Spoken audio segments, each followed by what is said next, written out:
ධර්ම දේශනාව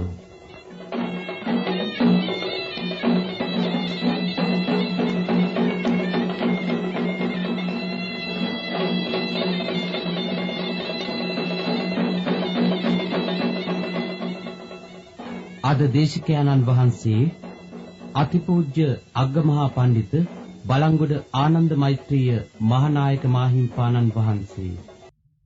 චත්තාරිමානි භික්ඛවේ සංඝවත්තුනි කතමානි චත්තාරි දානං පේය වජ්ජං අත්තචරියා සමානත්තතාති. බුදුරජාණන් වහන්සේ අලවුරට වැඩලා එහි එක් ප්‍රදේශයක වැඩ ඉන්න වෙලාවේ උන්වහන්සේ දැකීමට ඒ රටේ රජතුමා අත්හාලවක රජතුමා 500ක් තරම් පිරිවරකුත් එක්ක ආවා. එවිලා බුදුරජාණන් වහන්සේට වැඳලා ඇත්තක ඉඳගත්. බුදුරජාණන් වහන්සේ ඒ රජු සමග කතාවට වැටිලා මේ පිරිස කවුද කියලා ඇහුවා. ස්වාමීනි මා නිතර ආශ්‍රය කරන පිරිස. මේ තරම් විශාල පිරිසක් නිතරම ඔබ ආශ්‍රය කරනවා නම් ඒක බොහෝම බරපතල වැඩක්. ඒ ඇත්තන්ට සංග්‍රහය කරන්න ඕනේ. ස්වාමීන් වහන්සේ මම මේ මුළු පිරිසටම සංග්‍රහය කරනවා. ඒ කොහොමද කියලා ඇහුවා. ස්වාමීනි දාන ප්‍රිය වචන අර්ථචර්ය සමානාත්මතා කියන මේ හතරින් මේ පිරිසට සංග්‍රහය කරනවා කියලා ඒ රජතුමා කිව්වා. ඉතින් බුදුහාමුදුරුවෝ රජුට කිව්වා කොහොමද ඒ කරන්නේ ඔබ? ස්වාමීනි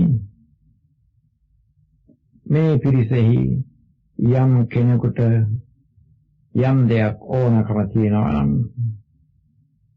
නැති බැරිකමක් තියෙනවා නම් මම ඒ ඇත්තාට ඒ දේ දෙනවා. ඒ ඇත්තාගේ තත්ත්වය රැක ගැනීමට උවමනා අන්දමට ඒ ඇත්තාට පහසුවෙන් ජීවිකාවගෙන යන්න පුළුවන් අන්දමට ඒ නැති බැරි උදවියට මම දෙනවා. ඊළඟට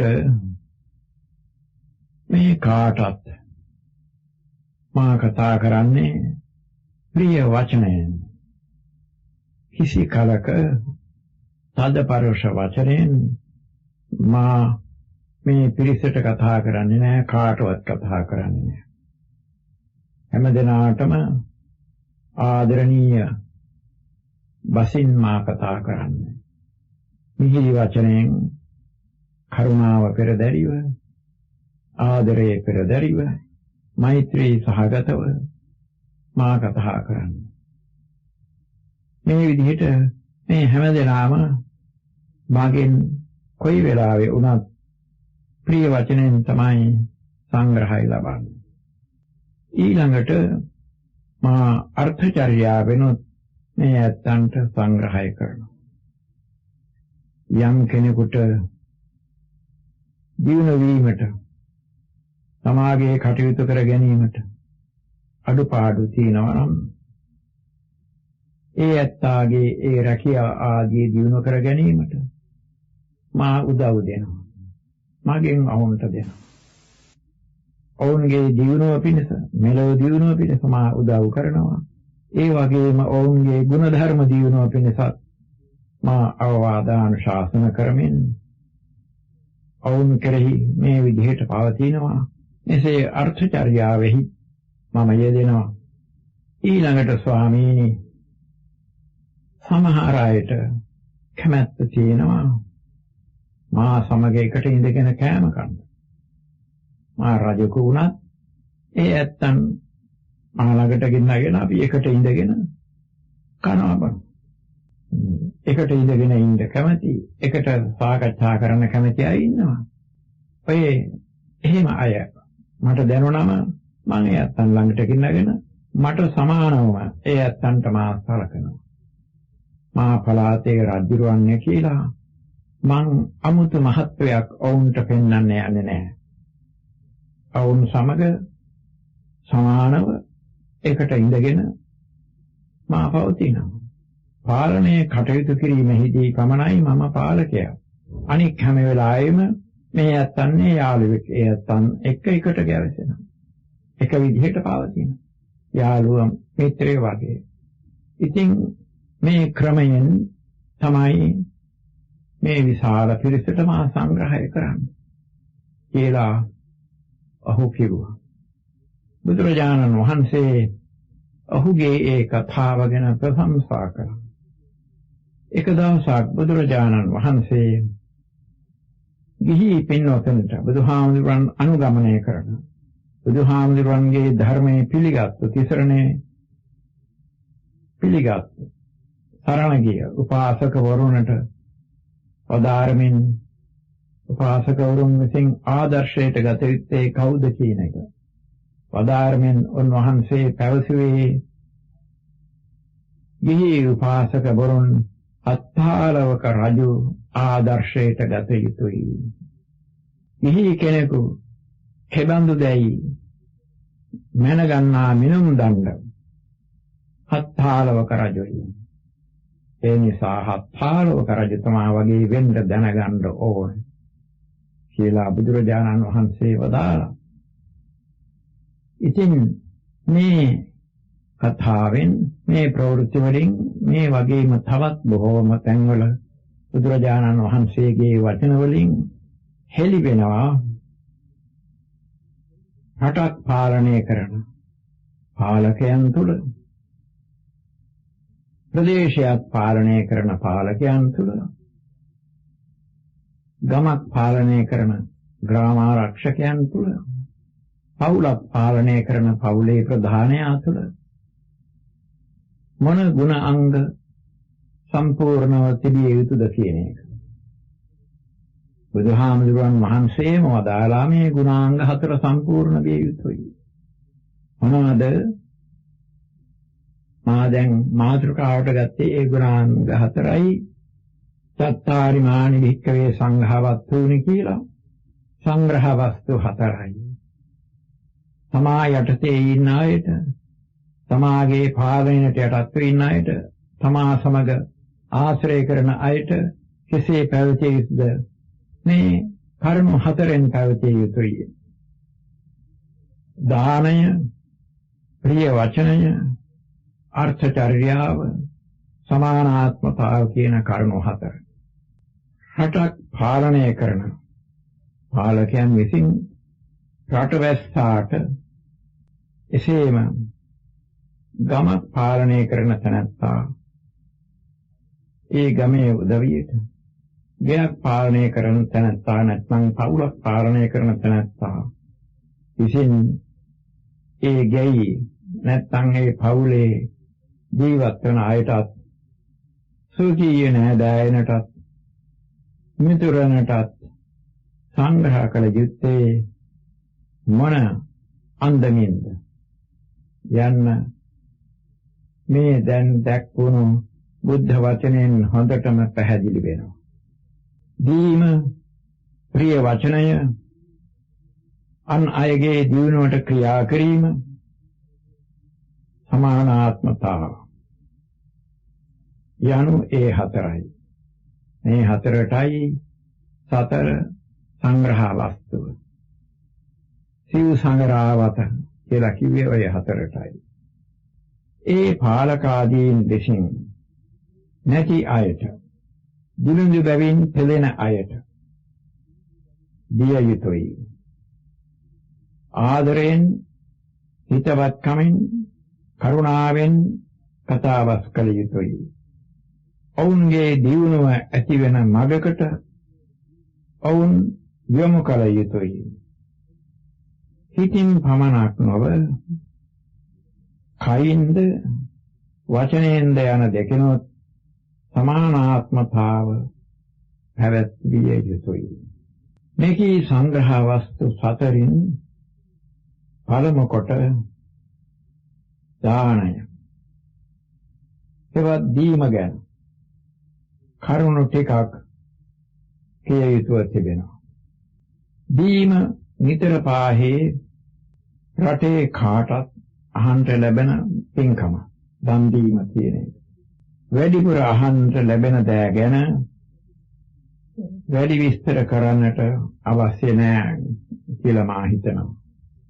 මේ රටේ බෞද්ධයන් නිතරම පහේ දන් දීමෙහි ඇලිලා ඉන්න පිරිසක් නිසා. එසේම නිතරම පහේ දන් දීමේ ආනිසංස, දන් දෙන ක්‍රමය ගැන ආදී ගැන අහලා තියෙන නිසා. ඒ වුණත් කොටින් යමක් මේ ගැන කිය යුතුයි. දීම දෙවිදිහයි. ඒ මොකද්ද දෙවිදිහ? ගෞරවයෙන් දීම, කරුණාවෙන් දීම, සීලවත් ගුණමත් පින්වතුන්ගේ ඒ සීල ආදී ගුණ කෙරෙහි පැහැදිලා දෙන දීම එක දානයක්. මේකට පූජා බුද්ධිමය දානය කියලා අපේ පොතේ භාෂාවෙන් වැහැර වෙනවා. දුප්පතුනට, රෝගීනට, එසේම තවත් එබඳු අයට දින දානයයි ඔය ඊළඟට කියන අනුග්‍රහ බුද්ධියෙන් දෙන දානය, කරුණාවෙන් දෙන දානය. ඔවුන්ගේ දුක දැක දැක නිහඬව ඉන්නේ නැහැ කරුණාවන්ත පුරුෂයා. කරුණාව මුල් කරගෙන දෙන ඒ දීමට කියනවා අනුග්‍රහ බුද්ධිමය දානය කියලා. මේ දෙවර්ගයේ දාන අතුරෙන් අද රටට අවශ්‍යව ඇති පාලක පක්ෂයේ විසිනුත් එසේම ධනවත් පක්ෂයේ විසිනුත් විශේෂයෙන් දිය යුතු දානයේ වශයෙන් මට නම් පෙනෙන්නේ අනුග්‍රහ බුද්ධියෙන් දිය යුතු දානයයි. ධනවත් කමනොත් තනතුරු අතිනොත් ඉහළම පෙළේ ඉන්න අයත් මධ්‍යම පන්තියේ අයත් ඇරෙනකොට රටේ වැඩි දෙනා අතර වාසයට සුදුසු දෙයක් නැති, කුසගින්න නිවා ගන්නට තරම් ආහාරක් සපයාගත නොහැකි, අඳින්නට සෑහෙන තරම් වස්ත්‍රයකුත් හොයාගන්න අමාරුවෙන් ඉන්න තවත් නොයෙක් අතින් පීඩා විඳින අය තමන්ගේ දූ දරුවනට කලට ගැලපෙන ඉගෙනුමක් ලබා දෙන්නටවත් ශක්තියක් නැති අය, එසේ ශක්තියක් නැතුව ලතැවෙන අය අප්‍රමාණව ඉන්නවා. බොහෝම ඉන්නවා. මේ කීනොකී අන්දමේ දිලුඳු පිරිස දවසින් දවසම වැඩි වේගෙන යන බව පේනවා.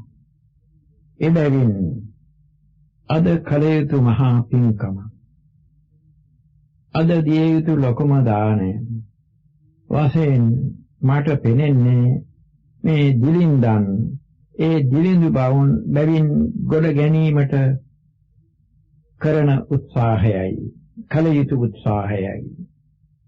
අද රට දිහා බැලුවොත්, පත්‍රයක් කියවුවොත් අපට දකින්නට ලැබෙන්නේ, එසේම රටෙනුත් අහන්නට ලැබෙන්නේ නානාවිධ උත්සවවලට මහත් ධන සම්භාරයක් වියදම් කරන බවයි. රුපියල් 100,000 ගණන් වියදම් කරමින් පැවැත්වෙන ආගමික පූජෝත්සව ගැන අහන්නට ලැබෙනවා. පිළිගැනීමේ උත්සව ආදී දෑ ගැනත් අහන්න ලැබෙනවා. ඉන්නට තැනක් නැතිව, කුසගින්න නිවා ගන්න තරම් ආහාරක් නැතිව, අන්ත දුගී දුප්පත් කමින් පෙළෙන අය දකින්නට ලැබෙනවා. ඔවුන් ගැන අහන්නත් ලැබෙනවා. මහා පූජෝත්සව කළ යුතු හැටි ගැන සඳහනක් දික් සංගයේ එක් සූත්‍ර ධර්මයක දැක්වෙනවා. බොහෝ පෙර එක් රජෙකුට මහා යාග පූජෝත්සවයක් කරන්නට අදහසක් ඇති වුණා. ඇති වෙලා පුරෝහිත බ්‍රාහ්මණයාගෙන් එය කළ යුතු හැටි ඇහුවා. රටේ දුප්පතුන් බොහෝ සෙයින් ඉන්න බැවින් පළමු කොට ඒ දුප්පත්කම නැති කළ යුතුයි කියලා ඒ පුරෝහිත බ්‍රාහ්මණයා රජුට අවවාද කළා. කෑම නැති අයට කෑම දිය යුතුයි. රැකියා නැති අයට ඒවා ලැබෙන සැටියක් කළ යුතුයි. රැකියා කර ගැනීමට අඩුපාඩු වත්පොසත්කම් නැති අයට රජයෙන් ඒවා සම්පූර්ණ කර දිය යුතුයි. මෙසේ පළමු කොටම රටේ දිලිඳුකම නැති කර යුතුයි.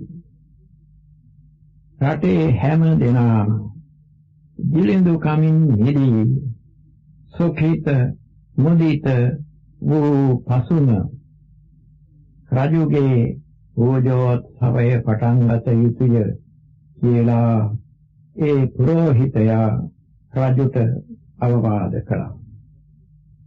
කලකට උත්සව නවත්තලා රටේ දුක්ඛිත ජනතාව එයින් ගොඩ ගැනීමට පාලක පක්ෂයත් පොහොසත් උදවියත් ධනයෙන් පොහොසත් උදවියත් පළමු කොටම උත්සාහ කළ යුතුයි මට පෙනෙන හැටියට. දිලිඳු අසරණ අය වැඩි වීගෙන යද්දී ප්‍රබල අය ටික දෙනෙකුන් අර දුප්පතුන් දෙස නොබලා සුර සැප විඳින රට ක්‍රමයෙන් පිරිහීගෙන ගොහින් අන්තිමේදී විනාශයට පත් වෙනවා ඒකාන්තයි. දානමය සංග්‍රහ වස්තුවෙන් රටට සංග්‍රහ කර යුතුයි පාලක පක්ෂයේ විසිනොත් අනිත් ප්‍රභූන් විසිනොත්. හැමදාම ඔවුන් දිලින්දන් වෙන්නට හැර ඔවුන්ට කන්නට දීම නොව ඔවුන් දිලිඳු බැවින් ගොඩ ගැනීමට අවශ්‍ය දෑ සපයා දීමයි මේකේ අර්ථය. වෙන දෙකින් කියතොත් නියමාර්ථචර්යාවෙන් එක අංශයක් ඔය කියාපු විදිහට දිලිඳු බැවින් ගොඩ ගැනීමට සුදුසු ක්‍රියා මාර්ගයක් ගැනීමයි. දෙවෙනි සංග්‍රහ වස්තුව ප්‍රිය වචනයයි. උපකාරයක් ඉල්ලා ආතනත්තාට එහෙම නැත්නම් රජයේ කන්තෝරුවක හෝ යම් කිසි කාර්යාලයක කටයුත්තක් කර ගැනීමට පැමිණෙන අයට මිතුරෙකුට මෙන් ඔහුගේ හිතේ ඇති බැගාපත් බව නැති වෙන අන්දමට ඔහු තුළ ධෛර්යය ඇති වෙන අන්දමට ඒ කටයුතු කරන නිලධාරියා ක්‍රියා කළ යුතුයි. හෙලා දැක හෝ බැන වැඩි හෝ හරවටු කොට හෝ ඔහු පහත් කොට සලකා හෝ කරන සංග්‍රහයේ කිසිම වටිනාකමක් නැහැ. දුප්පත් මැදුම් පොහොසත් යන හැම දෙනාටම එක ලෙසම ආදරයෙන් ප්‍රිය වචනයෙන් කතා කළ යුතුයි. දුර්වලයාට සද වචනයෙන් හෙලා දැකීමෙන් කතා කරන නිලධාරියා තුළ ප්‍රබලයා තුළ පොහොසතා තුළ ඇතිවන්නේ මානයයි උඩඟු බවයි. ඒ උඩඟු බැවින් උඩඟු කමින් ඔහු අනේකාට කරන සංග්‍රහයේ අගය අතිශයින්ම අඩු වෙයි. ඔහු ඒ කරන්නේ අනේකාගේ හිත පාරවමින්. ඒ නිසායි අර්ථචර්යා යනු අනුන්ගේ දිනුවට කටයුතු කිරීමයි.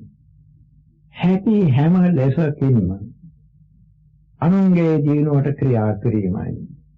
ඉගෙන ගැනීම, රැකියා කිරීම, ගුණධම් වැඩිම යන හැම අතින්ම රටවැස්සාගේ අභිවෘද්ධියට ක්‍රියා කිරීම රජයට අයිති දෙයක්. එයද දයාවෙන් මාපියන් දරුවනට සලකන සෙයින් කළ යුතු දෙයක්. දැහැමින් රජේ කරවන පාලකයාගේ සැටි බුදු දහමේ චක්‍රවර්ති සංකල්පයෙන් පැවසෙනවා. සක්විති රජකෝ රාජ්‍යය පාලනය කරන්නේ නීති පහක් පදනම් කරගෙනයි. ඒ පසනම් පංචශීලයයි. රටවැස්සා ප්‍රාණ වධයෙන් බලක්වා ගැනීම, අන්සතුදා ගැනීමෙන් වැළැක්වීම, කාම මිත්‍යාචාරයෙන් බලක්වා ගැනීම, බොරුකීම් ආදී ඒ වැරදි වචන කීමෙන් වළක්වා ගැනීම, මද්ය භාවිතයෙන් වළක්වා ගැනීම. මේ පහයි ධාර්මික පාලනයේ පදනම. මේ වැරදි පහෙන් එකක්වත් ඇති තැන ධාර්මික බවක් නැහැ. මේ පස්වැදෑරුම් පදනමේ පිහිටා මහජනයා ඒ වැරදි පහෙන් මුදා ගැනීම අර්ථචර්යාවේ පළවෙනි අංගයයි. ඊළඟට ඒ වැරදි පහෙන් වැළකුණු මහජනයාගේ රැකියාව ධාර්මික කළ යුතුයි. මස් පිණිස සතුන් නැති කිරීම, මත්පැන් අවි ආයුධ ආදී දේ වෙළඳාම් කිරීම, වනයේ නිදැල්ලේ ඇවිදින සතුන් හිර කූඩුවල දමාගෙන උන් පෙන්වමින් ධනෙ ඉපැයීම, සූදුවෙන් ධනෙ සැපයීම ආදී නොඑක් අධාර්මික රැකියා තිබෙනවා. ඒ වයින් මහජනයා මුදාගෙන දැහැමි රැකියාවෙන් දිවි පවත්වීමට මහජනයාට ආදර්ශ දීම, අත දීම පාලක පක්ෂයේ යුතුයකමයි. මෙසේ දැහැමි පදනමක් උඩ රට පාලනය කරන සක්විති රජුගේ රාජ්‍යයේ හැම තැනම සාමය පැතිරෙයි. සියල්ලෝ සපසේ කල්යවති. පාලක පක්ෂයේ අර්ථචර්යාව සම්පූර්ණ වී නම් රටේ කලබල කිසිත් ඇති වෙන්නේ නැහැ. හතරවැනි සංග්‍රහ වස්තුව සමානාත්මතාව. සමානාත්මතාව යනු අනුන් තමනට සමකොට සලකා ගැනීමයි. අනුනට ඇති දුක තමාට ඇතිවන දුකසේ යමෙකුට හැඟේ නම් අනුනට වන සැපය තමාට ලැබෙන සැපතක්සේ හැඟේ නම් ඔහු තුළ සමානාත්මතාව පවතී. සමානාත්මතාව පැවැත්වීම ගැන නොයෙකුත් නිදසුන් බුද්ධ චරිතයෙනුත් බෞද්ධ කථාවස්තුවලින් අපට දැනගන්ට එමට තිබෙනවා. බුද්ධ චරිතයේ දැක්වෙන අන්දමට සුද්ධෝදන රජතුමාගේ මාලිගාවේ සේවක මෙහෙකරු පිරිසට කරපු සංග්‍රහය අනෙක් රජගෙදරවල කරපු සංග්‍රහයට වඩා බොහෝම වෙනස් බව බුදුරජාණන් වහන්සේම වදාරලා තිබෙනවා. එදා සේවයට බැඳී වැඩ කරන එක්තරා මෙහෙකරු කොටසකට 16 යන නම විවහාර වෙලා තිබෙනවා. ඒ කියන 16 මේ ඉංග්‍රීසියෙන් කියන ස්ලේව් කියන කොටස නෙමෙයි. මෙහෙකරු පිරිස සුද්ධෝදන රජගෙදර සිටි 16න් හැටියට නෙමෙයි සලකනු ලැබුවේ. රජපෞලේ අයට පිළියෙලවන ආහාරයම එහි සේවය කරන ඒ හැම දිනාටම ඒ දෙසටම පිළියෙල කර දිය යුතුය යන සුද්ධෝදන රජගෙදර නීතියව පැවතුණා. එසේම ඒ නීතිය ඒ විදිහටම ක්‍රියා කරන බව බුදුරජාණන් වහන්සේ වදාළා.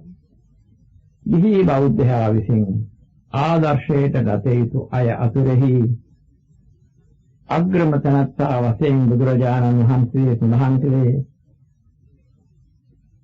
ඔය රමා කලින් කියපු හත්පාවලක රජුව. සුද්ධෝදන රජතුමා ආදර්ශයට ගත යුතුයි කියන තිබුණා. නමුත් ඔය ධර්මයේ දේශනා කරන අවස්ථාවේ සුද්ධෝදන රජතුමා නෑ. එතුමා රහත් වෙලා පිරිනමන පාලා. ඉතින් රජෙකු රටවැස්සන් පාලනය කිරීමේ හෙවත් ඔවුන් ආරක්ෂා කිරීමේ කාර්යයේ මූලික වූවා මිස අන් හැම අවස්ථාවෙහිම තම රටවැසියා සමග එකට ගැවසුණු කෙනෙක් වයි ක්‍රියා කළ යුත්තේ. දිලිඳු අයට දෙමින් දිලිඳු කමින් ඔවුන් ගොඩ ගන්න ඒ අය වෑයම් කළා. අත්හාවක රජතුමා සුද්ධෝදන රජතුමා ආදී අය හැම මිනිසෙකුටම යහළුවෙකුට තෙයින් ආදරයෙන් කතා කළා. හැම දෙනාගේම දුක සැපසයා ඉපරම් කරමින් ඔවුන්ගේ හැම පැත්තේම දිනුවට වැඩ කළා. මේ පින්වතුන් අහලා ඇති ලංකා ඉතිහාසයේ සමහර ප්‍රවෘත්ති ලංකා ඉතිහාසයේ ඉගෙනීම බොහොම ප්‍රයෝජනයි. බොහෝම ආදර්ශ ගන්න තිබෙනවා. ලංකාවේ හිටි එක්තරා රජෙකු තමන්ගේ රටේ මිනිසුන්ට යම් දුක් කරදර තියනවාද කියලා පරීක්ෂා කිරීමට රාත්‍රියේහි වෙස් වලාගෙන වෙස් මාරු කරගෙන සාමාන්‍ය මිනිහෙකු ඇටියට රජ ගෙදරින් පිටත් වෙලා වීදියේ ගම්මානවල ගෙවල් අද්දරින් ඒ ගෙවල් ඇතුලේ කරන කතා මොනවද කියලා අහමින් ඇවිදින සිරිතක් තිබුණා එක්තරා රජුගේ. නිදර්ශන වශයෙන් ඒ රජුරුවන්ගේ ඒ තොරතුරු එහෙම දැක්වත් අනිත් බොහෝ රජවරුත් එහෙම ක්‍රියා කළා කියන එකයි මා විශ්වාස කරන්නේ. ඉතින් ඒක ගෙදරක රාත්‍රියේක මහලු ස්ත්‍රියක අඬනවා මේ රජුට ඇහුණා. ගෙදර ලකුණක් කරලා දොරේ රජුරුවන් හිංසරේම මාලිගාවට ගියා. මේ ළමාත් තියෙනට කිව්වා මා ලකුණක් කරලා ඇති අන්න අහවල් වීදියේ අහවල් ගෙදරක එක ගෙදරක දොරේ ඒ ලකුණ තියෙන ගෙදර ස්ත්‍රියක අඬනවා වගේ මට ඇහුනේ ස්ත්‍රිය අඬ ගහන වරෙල්ලා කියලා. අහුවදා මාත්‍යවරුන් ගිහිලා පරීක්ෂා කරලා ඒක ඔය හොයාගෙන ස්ත්‍රිය අඬ ගහගෙන රජුරුවන් ළඟට රජුරන් ඇහුවා ඔබ ඊර ඇඬුවා නේද? එහෙමයි දේවයන් වහන්සේ. ඇයි බෑඬුවේ? අනේ දේවයන් වහන්සේ පසුගිය කාලේ දකුණු දඹදිව සොඩින් ඇවිල්ලා අපේ රට කොල්ල කෑවා. මගේ දරුවත් අපේ මිනිසුන් හුඟක් අරගෙන ගියා. මගේ දරුවත් අරගෙන ගියා. මට ඒ දරුවා මතක් වෙනකොට ඇඬෙනවා රාත්‍රියේ ඒකයි කියනවා. එතනදී මේ රජුරුවන් උනන්දු වුණා ලංකාවෙන් ඒ ප්‍රදේශයට මෙලවාර ආදී ප්‍රදේශවලට අරගෙන ගිය ඒ පිරිස ගෙන්න ගන්න ඕන කියලා රජුරුවන් තමන්ගේ බලසේනට සමග පිටත් වෙලා දකුණු ඉන්දියාවේ ඒ ප්‍රදේශවලට ගිහිලා ඒ ප්‍රදේශයේ තමන්ගේ බලයට යට කරගෙන මේ රටෙන් එහාට ගෙන පිටිස අරගෙන ආවා. අපේ රටේ ඒ රජවරු ඒ පාලක පක්ෂයේ බුදුරජාණන් වහන්සේ වදාළ ඔය සතර සංග්‍රහ වස්තුන් අනුව පිළිපැද්දාය. මේ බඳු බොහෝ ප්‍රවෘත්ති අපේ ඉතිහාස පොත මහා වංශයේ කියවන අයට දැනගන්න තියෙනවා.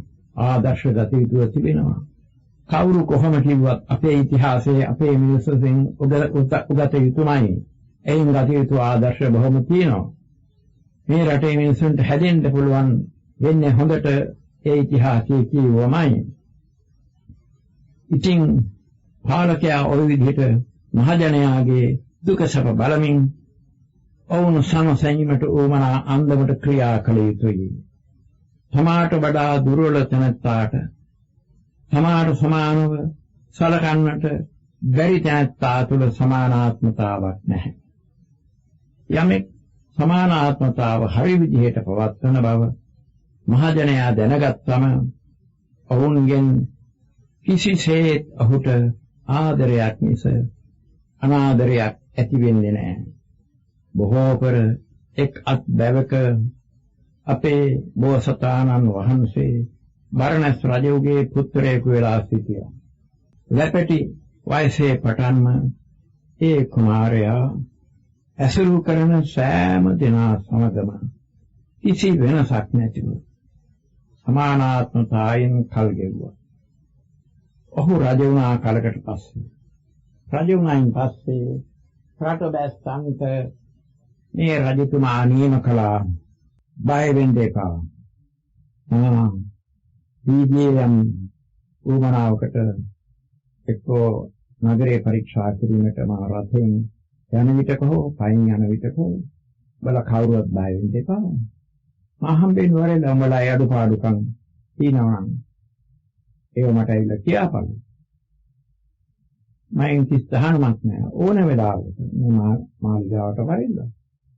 ඇවිල්ලා කියපන් ළමලා දුක් ගැන විඳලා අඩුපාඩු මොනවා හරි තියෙනවා නම් ඒ සියල්ල මම සම්පූර්ණ කරනවා. මා කෙරෙහි අමුතු භයක් ඇති ගැනීමක් ඇති වෙන්න එපා. මම උඹලා හතුරෙක් නෙමෙයි උඹලා මිත්‍රයා. මා සලකන්නේ උඹලා මගේ දරුවෝ හැටියට. කීයක හම්බ වෙන්න දරුවන් බය වෙන්න ඕන නෑ හම්බ වෙන්න එන්න. ඒ නිසා බය නැතුව වරින්න මාළකට. ඇවිල්ලා ඕනෑම වෙලාවක මහපාරේ යන වෙලාවක හරි මාළිගාවේ ඉන්න වෙලාවක හරි ඇවිල්ලා උඹලා දුක් ගැන මට කියපල්ලා. මම ඒවා සම්පූර්ණ කරනවා. කියලා මේ බෝධිසත්ව රජුරුවන් රටවැසියාට දැනුම් දුන්නා. කිසිම කෙනෙකු සමාට උවමනක් වූ විට රජු හමුවන්නට බය වුණේ නැහැ.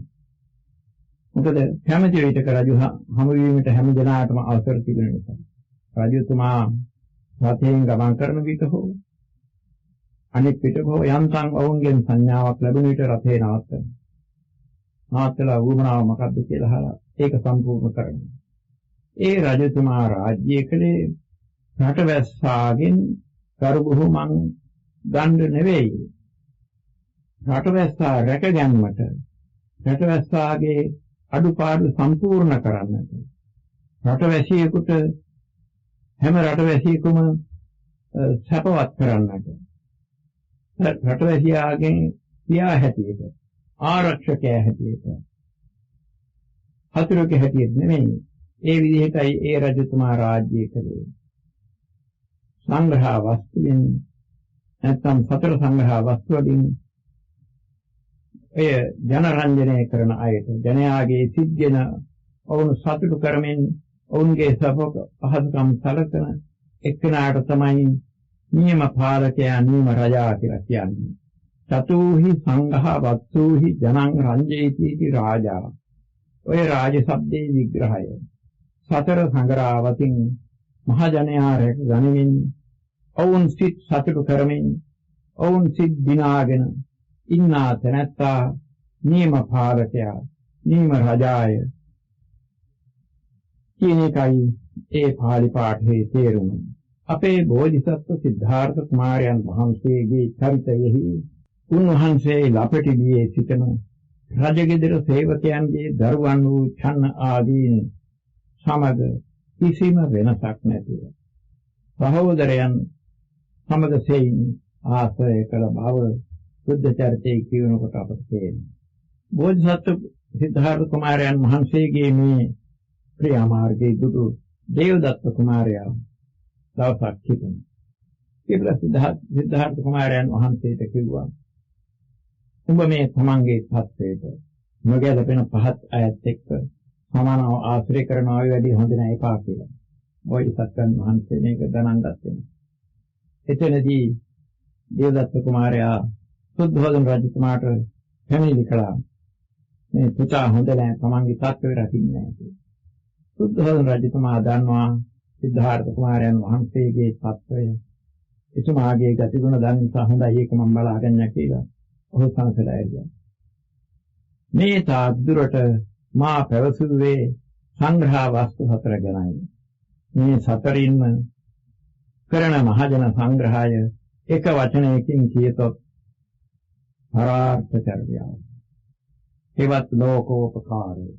බුදුරජාණන් වහන්සේ එක් ලෙඩෙකුට උපස්ථාන කොට එහි රැස්ව සිටි භික්ෂූන්ට වදාළේ යෝ විලානං උපට්ඨේති සෝමං උපට්ඨේති කියලා.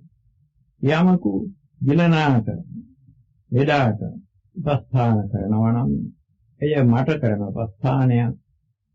ඒවත් එය බුදුරජාණන් වහන්සේගේ වචනයට සැලකිල්ලක්, වචනේ පිළිපැදීමක් කියලා. ඒ අනුවම ඒ තුලින් බුදුරජාණන් වහන්සේගේ අදහස් රාශියක් මතුවෙනවා. එනම් යමකු අසරණයෙකුට උපකාර කරනවා නම් එය බුදුරජුණට කරන උපකාරයක්, සැලකිල්ලක්, ගෞරවයක් යන්නේ. මේ නැත්නම් මේ අර්ථය සලකූ චන්ද්‍ර භාරතී පඬිතුමා තමාගේ භක්ෂ සතක කාව්‍යයෙහි ජගදුපකෘතිරේව බුද්ධ පූජා සදපකෘතිස්තව ලෝකනාථ පීඩා. ලෝට උපකාර කිරීමයි බුද්ධ පූජාව. ලෝට පීඩා කිරීම බුදුහාමුදුරන්ට කරන පීඩාවකයි කියලා කිව්වා. මේ අනුව බුදුදහමට ගරු කරන පාලකයන්ුත් ප්‍රභූවරුත් වෙන විදිහකින් කියතොත් පොහොසතුනුත් දුර්වලයන්ට උපකාර කිරීම ලෝකම පූජා මහෝත්සවයයි. බුද්ධ වචනයට ගරු කිරීම ඒකයි. ධනේ ඇති ඇත්තා පරෝපකාරයේ පිණිස ධනේ යෙදිය යුතුයි. ශක්තිය ඇත්තා පරෝපකාරයේ පිණිස ශක්තිය යෙදිය යුතුයි. උගත්කම ඇත්තා උගත්කම පරෝපකාරයේ පිණිස යෙදිය යුතුයි. පුරාතන පඬිවරයෙකුගේ කියමනක් මට මතක් වුණා. විද්‍යා විවාදාය ධනං නදාය ශක්ති පරේෂාං පරිපීඩනාය khalaस्य සාධෝර් විපරීත මේත ඥානාය දානාය රක්ෂණාය. මේකේ තේරුම දුෂ්ටයාගේ උගත්කම ඔහු පාවිච්චි කරන්නේ වාද විවාද කර ජය ගන්න. එහෙත් සත්පුරුෂයාගේ උගත්කම ඔහු පාවිච්චි කරන්නේ නැත්නම් සත්පුරුෂයා ඉගෙන ගන්නේ දැනීම වැඩි කරගන්න. දුෂ්ටයාගේ ධනය ඔහු වියදම් කරන්නේ කම්සපෙන්දීමට. එහෙත් සත්පුරුෂයා ධනය වියදම් කරන්නේ අනුනට දීමට, අනුනට උපකාර කිරීමට. දුෂ්ටයා තමාගේ ශක්තිය බලය පාවිච්චි කරන්නේ අනුනට පීඩා කිරීමට. එහෙත් සත්පුරුෂයා තම ශක්තිය යොදන්නේ අනුන් ආරක්ෂා කරගන්නට. සැබෑ බෞද්ධයා සත්පුරුෂයෙකි. සත්පුරුෂ මාර්ගයෙන් ඉවතට ගිය අය බෞද්ධ කියන නම දරුව පමණින් බෞද්ධ වෙන්නේ නැහැ. ඒගොල්ලෝ බෞද්ධ නාමයේ දරන අබෞද්ධයෝ. පරදුක්ඛං සමාකරණ්‍ය ස්වභාව සරලෝ ජනഃ උපකාරා සමර්ථත්වා ප්‍රාප්නෝති හෘදේ යථාම්. මේ රාජතරංගිනී නැමැති වැදගත් පැරණි සංස්කෘත ග්‍රන්ථයේ කියමනක්. අනුන් දුක් විඳිනවා ඇහුණාම ස්වභාවයෙන්ම හොඳ හිතක් ඇති සත්පුරුෂයා ඔහුට උපකාර කරන්නට හැකියාවක් නැතුව විට හැකියාවක් නැත්නම් මහත් කනගාටුවටපත් වෙනවා. පරෝපකාරः කර්තව්‍යः ප්‍රාණෛරපි ධනෛරපි. මේ තවත් ඉබඳුම කියනවා. පරෝපකාරජං පුඤ්ඤම් නස්යාත් ක්‍රතු සතෛරපි. මේකේ තේරුම ජීවිතය, ශක්තිය, ධනය මේ සියල්ල වියදම් කොට පරෝපකාරය කළ යුතුයි. එයින් ලැබෙන පින පූජා උත්සව 10000 ගණනාවකට වඩා අග්‍රයි, ශ්‍රේෂ්ඨයි. විත්තේනකින් විතරණං යදිනාස්ති දීනේ කිං සේවයා යදි පරෝපකෘතව් නයත්නං. අසරණයනට නොදෙන ධනයෙන් පළක් නැහැ. අනුනට උපකාර කිරීමට උත්සාහ නොකරන්නාගේ සේවාවෙනුත් වැඩක් නැහැ. මේකයි ඒවයි තේරුම. ඉන්නතුනි දැන් ඔබට සතර සංග්‍රහ වස්තුව ගැන මා කොටින් ධර්ම දේශනාවක් කළා. මේ කාරණය ගැන විස්තර කරනවා නම් දවස් ගණනක් කරුණු කිය යුතු තිබේ. එසේ වුවත් දැන් මා කළ දේශනාවෙන් සෑහෙන තරම් දැනුමක් ඔබට මේ පිළිබඳව ලැබෙන්න ඇති. යමෙක් සතර සංග්‍රහ වස්තුව අනුව ජීවිතේ ගත කරනවා නම් ඒ ඇත්තා තමයි නියම බෞද්ධ ජීවිතේ ගත කරන තැනැත්තා. ඒ බව කවුරුත් කල්පනාවට ගන්න. දැන් අද බණ දහම් ඇසීමෙන් හොඳ කරුණු රසක් හිතට ගැනීමෙන් ඔබ සිද්ධ කරගත්තා වූ චිත්ත පාරිශුද්ධියේ හෙවත් පින ඔබට සසරදී යහපත් වෙනසක් අවසානයේදී සියලු ක්ලේශයන් නැසා සම්පූර්ණ චිත්ත පාරිශුද්ධිය ලැබීමට හේතු වේවා ප්‍රති වේවා නිවන් සම්පත් අත්පත් කර ගැනීමට මෙය දූර හේතුවක් දූර ප්‍රත්‍යක් වේවා කියලා මා ආශිර්වාද කරනවා. එත්තාවතාච අම්හෙහි සම්භතං පුඤ්ඤ සම්පදං සබ්බේ දේවානුමෝදන්තු සබ්බ සම්පත්ති සිද්ධියා. එත්තාවතාච අම්හෙහි සම්භතං පුඤ්ඤ සම්පදං සබ්බේ දේවානුමෝදන්තු සබ්බ සම්පත්ති සිද්ධියා.